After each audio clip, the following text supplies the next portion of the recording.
New developments in the U.S. as they talk with Ukraine, and the Trump administration suspends aid and intel sharing. That came out yesterday, and is now reportedly planning to revoke the legal status of nearly 250,000 Ukrainians who have fled here since the war began. Special envoy to Russia and Ukraine, General Keith Kellogg, joins us now. General, I know there was an emergency meeting of European allies without us yesterday in response to our pause in weapons and our hold off on sharing intelligence. What do you think comes from that, and what's the U.S. stance about that? Yeah, Brian, thanks for having me this morning. It's good to be with you. Look, this goes back to what President Trump has said all along. That to start with, and he's absolutely right, this war would not have started if he was president of the United States. But he's been looking at this for a long time.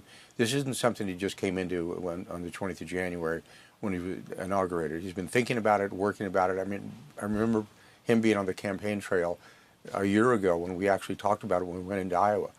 And look, he's basically said, look, this war is an endless war right now. It's in almost a stalemate condition, and this war's got to stop. What you're looking at, the levels of destruction is horrific. It's World War II level of destruction. And the president sees that, and he said consistently that he wants the war to stop. He needs to end the killing. He's been very, very good at that. And when he looks at the Europeans, he's trying to bring them along the same way, saying, look, you've got to come to some type of negotiated solution to this. This war is not going to be decided on the battlefield. It's just not, because both sides are dug in, they're entrenched, and the president sees diplomacy, and he's very good at this, on coming to a solution. And look, look what he's done in the last 40 days. I mean, he's had Steve Witkoff talking to Putin in Moscow. You know, I've been into Kyiv talking to Zelensky. He's got an all-star team. When you look at Besant from Treasury, and you look at Steve Witkoff, the special negotiator that working with Russia. When you look at Letnick, you look at Mike Waltz. It's an all-star team that's got a full court press on trying to bring this to a resolution, and he's trying to bring the Europeans General, along with him. So we know the deal. If you don't do it, you don't do it. Right. So, General, we know that it looks like they're ready to sign the minerals deal as it looks. I don't know if they need to see each other face to face. They could do a docu-sign. We do that every day. And then we get to it. Now, besides Russia talking to Witkoff and saying to President Trump personally they're ready for peace, where is any Russian give? When can we see if Russia is actually going to do something substantial, any type of confidence building on their end? Because yesterday they're still bombing cities and hospitals. Well, you know, Brian, this is a war. This is the reason why President Trump wants it to stop. You know, war's not pristine, and that's where President Trump really sees that. And he sees the horrific casualties and the damage to the cities. And he made that comment earlier last Friday when he talked about the damage to the cities. Look at Mariupol, a major city absolutely destroyed. I've been inside Izium, which was a city of 70,000 down to 20,000, in the destruction I saw there. The president gets it. He sees it, where he wants to go. He's got Steve talking to the Russians, talking personally to President Putin. And we've got a set of conditions, what we know that Steve's come back with.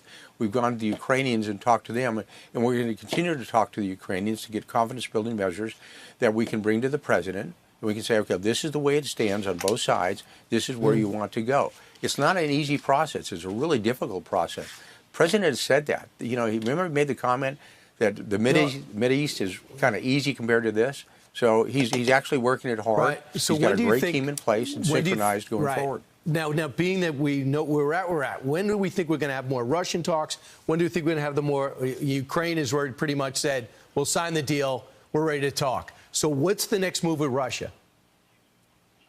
Well, that's one of those where I think it's internal to the White House, the discussions going forward. You know, Steve's got that, Mike Waltz has got that, Marco Rubio's got that, and Marco's the chief diplomat of the United States of America. It's really on his plate to move that forward. So I don't want to get ahead of the president. I would never do that.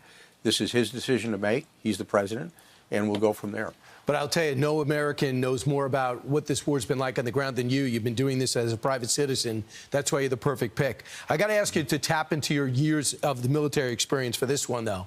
The Gaza war and IDF and phase one of the peace deal. Yesterday, the president put Yeah. out a Truth Social post after meeting with some of the surviving hostages. He said, "Shalom Hamas means hello and goodbye. You can choose. Release all of the hostages now, not later, and immediately return all of the dead bodies of the people you murdered, or it's over for you. Release the hostages now, or there will be hell to pay." It's a little bit longer, but you get the theme. He says, "I'm going to give the IDF everything they need to finish you off." What does get in the mind of a terrorist? How are they going to internalize this?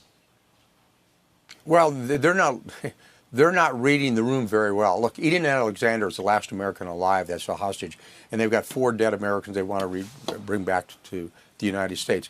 Look, this is something you guys just don't read President Trump very well. I go back to 2020, the last State of the Union, when in the closing comments he made, "If you harm an American, your life is forfeit."